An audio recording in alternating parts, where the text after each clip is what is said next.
Bom dia, hoje são 28 de abril de 2025, segunda-feira, e eu gostaria de dar uma pincelada num assunto muito importante nesse intervalo aí. A Igreja Católica, ela perdeu o seu líder maior no momento. A Igreja está passando por um período que chama sede vacante, é quando um Papa falece e estão para eleger um novo Papa, ok? Então o Papa Francisco faleceu, foi sepultado no sábado passado, 2 dias atrás ele foi sepultado, e nós estamos agora no período que a igreja chama de sede vacante, né? Depois da sede vacante, durante esse período é feito um conclave e eleito um novo Papa. Muito bem, toda vez que morre um Papa, vem as teorias aí proféticas aí de algumas pessoas que acham entender, que pensam entender aí certas profecias da Bíblia, tá? E eu vou mostrar uma que tem sido falada nos últimos dias, com algumas alterações entre uma e outra, mas todas falam a mesma coisa. E está aqui em Apocalipse, no capítulo 17, versos 9, 10 e 11. Eu vou ler. Aqui está a mente que tem sabedoria. As 7 cabeças são 7 montes, sobre os quais a mulher está sentada, e são também 7 reis. 5 já caíram, um existe, o outro ainda não é vindo. Quando vier, deve permanecer pouco tempo. A besta que era e já não é, também é o 8º rei, é do 7 e vai-se à perdição. Muito bem. Que teoria que é essa? Essa teoria diz o seguinte, que esses 7 reis, são 7 reis aí, são 7 papas no tempo do fim, tá? Para tanto, eles utilizam como ponto de partida a Concordata de Latrão, que aconteceu em 1929. O que foi isso? O Vaticano, ele não era da Igreja Católica, ele tinha sido tomado da Igreja Católica, tá? Pela França revolucionária, né? Pela Revolução Francesa, Napoleão. Ele tirou ali e tomou o Vaticano de Napoleão. Em 1929, Benito Mussolini, até então o líder máximo da Itália, ele resolveu devolver o Vaticano para a Igreja Católica, né? Então, ele fez uma concordata, um acordo, né? No ano de 1929, ok? Muito bem. Então, a partir desse acordo aí, a igreja passou a ter de novo poder sobre o Vaticano, né? E transformar o Vaticano ali num país independente, ok? Muito bem.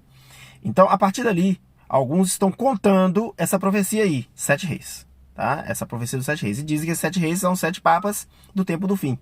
E aí a profecia diz o quê? Que 5 caíram, um existe, o outro ainda não é vindo. Quando vier, deve permanecer pouco tempo. A besta que era e não é, também o 8º rei, é do 7 vai ser a perdição. O problema é o seguinte, é que, primeiro, a Bíblia não coloca como ponto inicial o Concordata de Latrão, nem cita isso, tá? Mas alguns acham, colocam aí.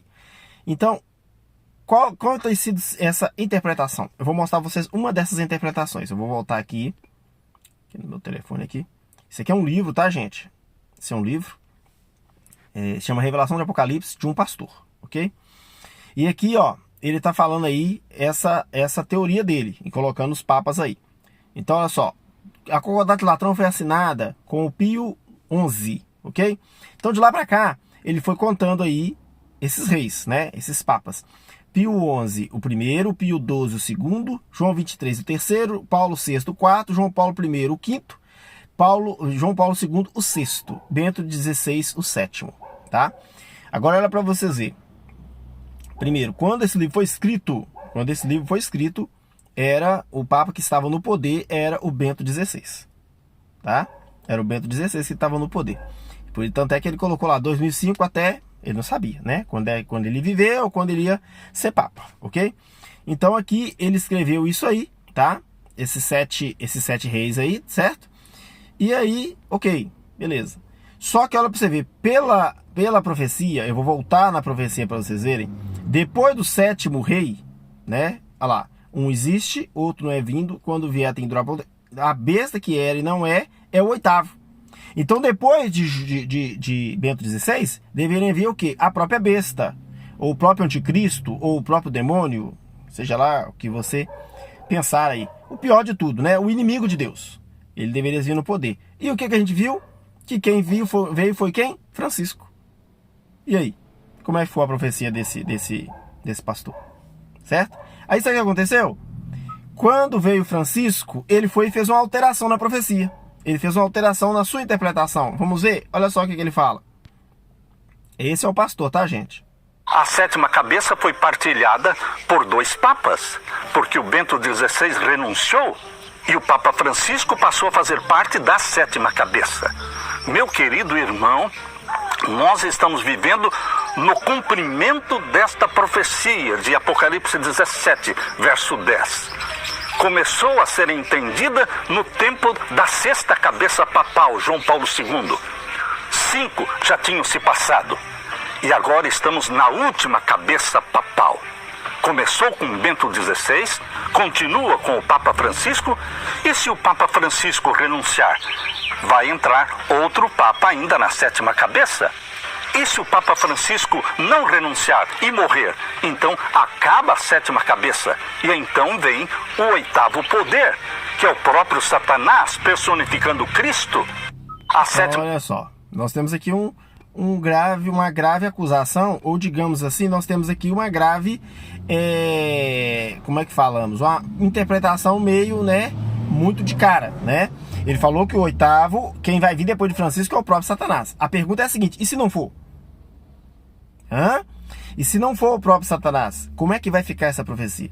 Nós vemos que ele já fez uma alteração nessa profecia. A primeira profecia, ele falou que o Joseph Ratzinger, que é o Bento XVI, era o 7º, e o 8º que viria era Satanás. Aí, como o Ratzinger renunciou, gente, importante, Joseph Ratzinger, o Bento XVI, o Papa Bento XVI, não foi o primeiro Papa a renunciar, gente. Já teve outras renúncias através do tempo, tá? Ele não foi o único Papa a renunciar, já teve outros casos de Papa renunciar, ok? Mas olha para você ver, por o Papa ter renunciado, ele está falando que o Ratzinger, que o Bento XVI, que é o Francisco, é só a continuação do governo do Papa Bento XVI. Não tem nenhuma base bíblica para isso. É apenas uma afirmação dele. Uma afirmação dele. E agora, com o Francisco, o Francisco veio, ele está falando que se Francisco morrer, foi o que aconteceu há 2 dias atrás, ele foi sepultado, o próximo será o próprio Satanás. E agora, gente? Por que eu estou gravando esse vídeo? Eu estou gravando esse vídeo para que nós possamos entender o seguinte. Em primeiro lugar, estamos muito preocupados com os radares, enquanto nós deveríamos estar preocupados com as placas de sinalização. Certo? Vou explicar para vocês na linguagem de trânsito, tá? Tem muita gente que fica preocupado não com a velocidade máxima permitida para aquela estrada, para aquela rodovia. Eles estão preocupados se vai ter radar lá na frente ou não. E para isso eles metem o pé e vai. Eles aceleram, eles passam do limite. Aí quando chega lá o radar pega eles. Tá? Por que nós devemos estar preocupados mais com as placas de sinalização em manter a velocidade do que com o radar? Porque as placas de sinalização são exatamente como Jesus. Jesus fala, eu vou voltar. Aqui mesmo, vou mostrar para vocês aqui, ó. Apocalipse, no capítulo 22, certo? No capítulo 22, o que ele fala aqui, olha? Olha, o penúltimo verso, certamente cedo venho, amém, vem Senhor Jesus. Essa é a placa de sinalização. Essa deveria ser a nossa preocupação. E em preparar-se para encontrar com Jesus. A preparação para encontrar com Jesus é muito mais importante do que a gente ficar preocupado em interpretar a profecia, que às vezes não é isso, e afirmar categoricamente que é aquilo ali, porque isso traz descrédito à nossa própria mensagem. Esse pastor, ele tem muita coisa interessante, eu já li os livros dele, tem muita divulgação, muita coisa que ele advoga que é verdade, mas aí há uma mistura e uma afirmação clara que pode, como diz, torcer o que ele está falando e pode também trazer completo descrédito ao restante das coisas que ele falar, que é muita coisa que é verdade. A única coisa que nós devemos preocupar é com as placas de sinalização, que está falando, certamente venho sem demora. Jesus promete que virá. Nós devemos estar preocupados com isso. Devemos estar preparando para encontrar com ele. E não fazendo interpretações que muitas vezes que é a interpretação que vai, volta, erramos ela e depois tentamos refazê-la. E eu gostaria de mostrar a vocês uma coisa interessante, olha. No próprio livro dele aqui, olha. Deixa eu achar aqui. Passou demais aqui. No próprio livro dele, ele fala uma coisa que eu queria mostrar para vocês, ó. Deixa eu achar aqui, peraí. O livro dele é grande, tá, gente? São 3 livros, são 3 volumes, tá?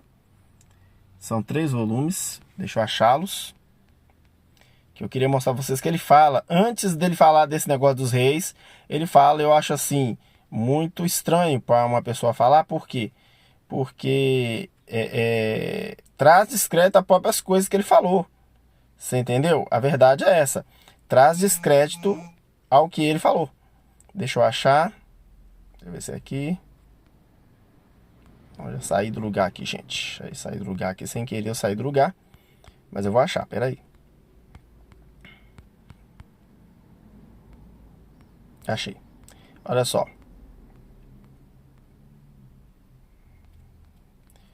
Aqui. Ele fala uma coisa antes e eu gostaria de mostrar isso que ele fala, porque é importante. Peraí.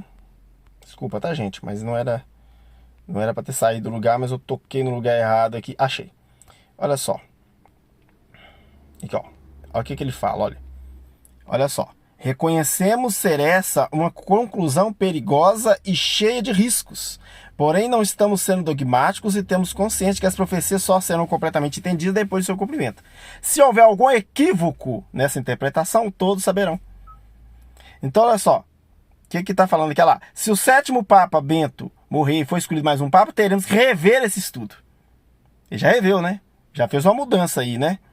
E Deus nos dará humildade para perseguir. Gente, olha só. Deus não trabalha dessa forma. Deus não trabalha com essa forma de mostrar um erro aqui e depois vão lá com um certo erro em cima de outro erro. Não é bem assim. Tá? Não é bem assim. Quando há um equívoco, a correção ela não muda. Quando vem a correção é uma correção para não continuar o erro. Tá? Isso já aconteceu. Quando os apóstolos acharam que Jesus não ia ressuscitar. Eles acharam que Jesus tinha morrido, não ia mais vir mais, eles estavam lá dentro lá do seu quarto, lá, chorando, não é isso? E aí Jesus ressuscitou, certo? Eles viram a correção daquele erro que eles provocaram, porque o Senhor sempre disse, a placa sempre disse que ele ia ressuscitar, mas eles não estavam preocupados com isso, eles estavam preocupados mais com o radar. É por isso que eu falo, essa mensagem é para hoje. Hoje, vamos nos preocupar com a volta de Jesus, porque a única coisa certa é a volta de Jesus. Existem muitas profecias que não são facilmente entendidas. E muitas vezes as profecias, muitos ocorreram, outros estão ocorrendo e outros ainda vão ocorrer. Mas não é o mais importante de tudo. O mais importante das profecias é mostrar que Deus está no controle de tudo. Deus está no controle de todas as coisas. É esse o motivo da profecia. A profecia é para mostrar que Deus está no controle e que Ele sabe. Quando acontece uma profecia, a gente lê a Bíblia e vê assim, nossa, Deus estava no controle, Deus sabia. É isso que é o mais importante. Tá? Para nós cristãos, nós devemos nos preocupar com certamente venho sem demora. Jesus está voltando. As profecias são apenas o sinal de que Ele está voltando. Devemos tomar cuidado com ideias mirabolantes e devemos tomar cuidado com interpretações mais mirabolantes ainda. E pior, interpretações que erram e depois voltam e continuam no erro. Então que Deus possa nos abençoar e nos ajudar a permanecer firmes na concepção ou no pensamento que as placas de sinalização estão aí, mostrando que Jesus está voltando. E nós devemos nos preparar. Nós devemos nos preparar para encontrar com Ele. Como nós devemos nos preparar? Deixar o pecado, andar no caminho dele, largar os vícios, largar tudo que afasta de Deus. Tudo que não tem no céu nós devemos deixar, a verdade é essa. Para que nós possamos subir com Ele quando Ele voltar nas mansões celestiais. As profecias vão se cumprir. As profecias elas fazem parte da volta de Jesus. Elas são um sinal de que Jesus está cada vez mais perto de voltar. Mas elas não são o principal. O principal é Jesus voltar. Então que Deus nos abençoe. E cuidado, muito cuidado com essas profecias. Quando chega essas horas agora, os profetas de plantão se levantam para falar um tanto de coisa. E depois eles ficam desanimados quando eles erram. Quando eles erram, aí acabou. E o pior, tudo que eles falaram de verdade cai por terra junto com o erro deles. Então que nós não possamos partilhar dessa mesma sorte. Que nós possamos não fazer o que eles fazem. Que nós possamos estar ligados na videira verdadeira. E nos preparar para a breve volta de Jesus. Amém.